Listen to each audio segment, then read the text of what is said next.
Assalamualaikum warahmatullahi wabarakatuh. Shalom, Om Swastiastu, Namo Buddhaya. Salam kebajikan untuk kita semua, kapanpun dan dimanapun kalian berada.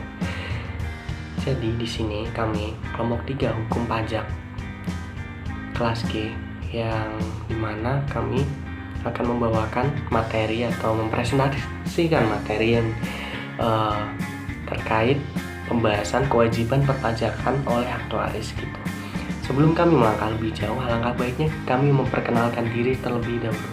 Sebelumnya saya Reza Didia Pratama, kemudian ada selanjutnya rekan saya yang bernama Juan Farel, kemudian yang terakhir ada Miftahul Huda begitu.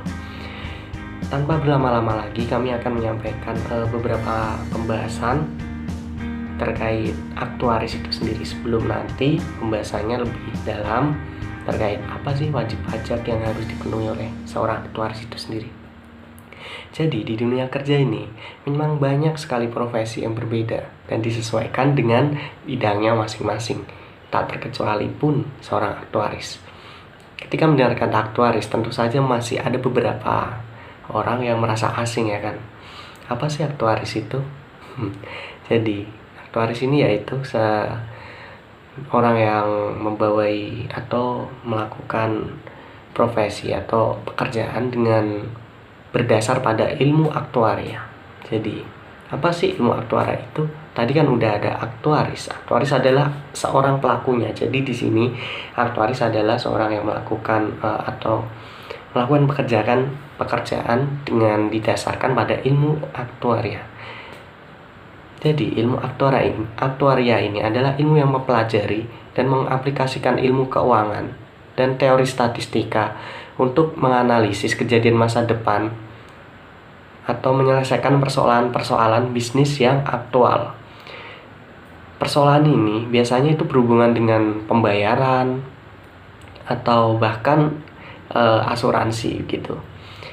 Sedangkan seorang ahli yang menekuni ilmu aktuaria ini disebut dengan aktuaris. Itu kawan-kawan. Jadi peran aktuaris ini sangat vital pada bidang konsultasi perusahaan, asuransi jiwa, asuransi pensiun, bahkan investasi yang sedang gencar-gencarnya atau sedang marak-maraknya di kalangan kaula muda saat ini. Baik, mungkin itu penjelasan umum terkait aktuaris itu apa. Kemudian selanjutnya akan dilanjutkan oleh rekan saya, Juan Farel. Hai, di sini saya akan melanjutkan materi mengenai objek PPh pasal 23.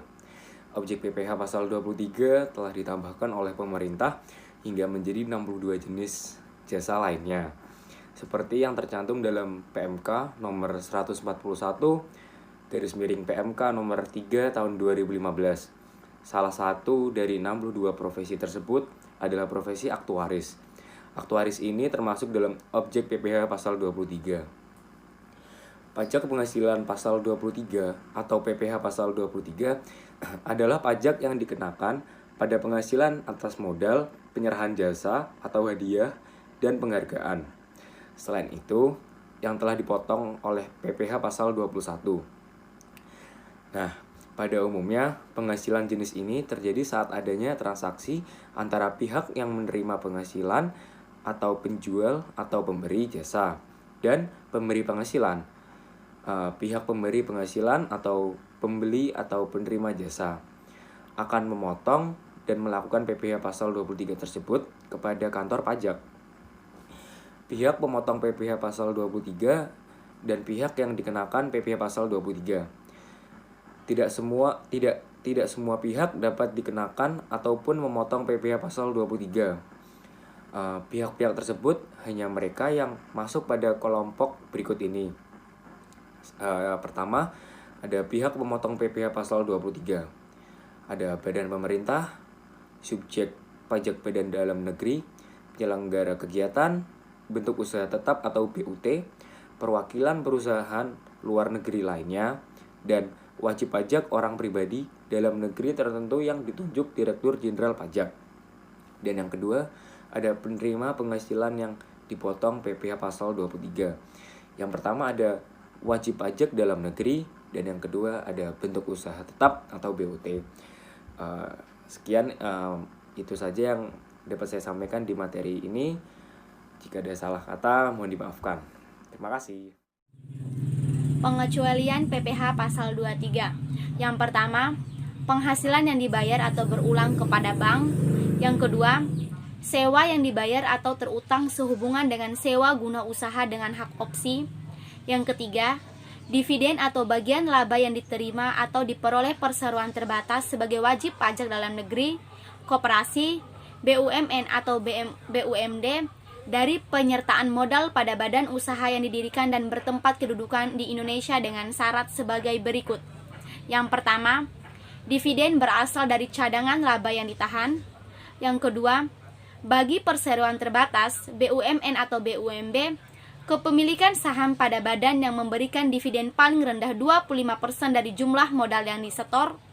Yang ketiga, bagian laba yang diterima atau diperoleh anggota dari perseroan komanditer yang modalnya tidak terbagi atas saham-saham, persekutuan, perkumpulan, firma dan kongsi termasuk pemegang unit penyertaan kontrak investasi kolektif. Yang keempat, SHU koperasi yang dibayarkan oleh koperasi kepada anggotanya. Dan yang terakhir, penghasilan yang dibayarkan atau terutang kepada badan usaha atau jasa keuangan yang berfungsi sebagai penyalur pinjaman dan atau pembiayaan. Demikian presentasi video dari kelompok kami. Lebih dan kurangnya kami mohon maaf. Wassalamualaikum warahmatullahi wabarakatuh.